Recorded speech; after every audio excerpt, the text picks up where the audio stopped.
In this video, we will talk about how to fix no audio device installed Windows 11. Method 1. Run Audio Troubleshooter. Click on Windows icon. Open Settings. On the left side, click on System.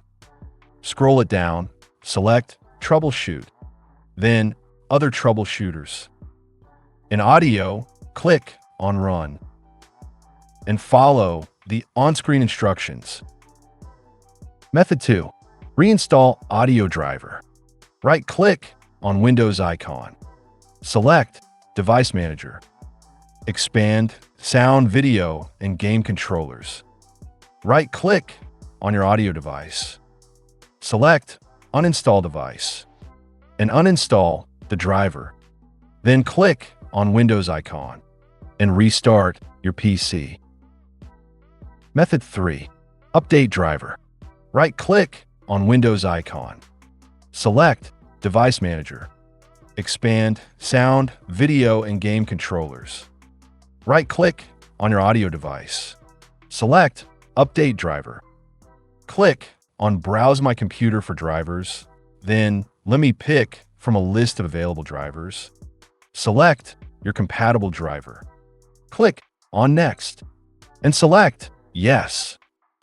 Then click on Windows icon and restart your computer. Method 4. Restart Windows Audio Services. Click in Search. Type Services and select Run as Administrator. Here, you have to search for 3 services: Windows Audio, Windows Audio Endpoint Builder, and Remote Procedure Call. You have to make sure they're running and set to automatic. For an example, right-click on the services not running.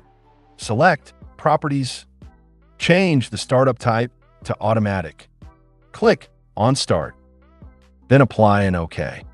After running the services, click on Windows icon and restart your computer. So that's how you can fix no audio device installed Windows 11.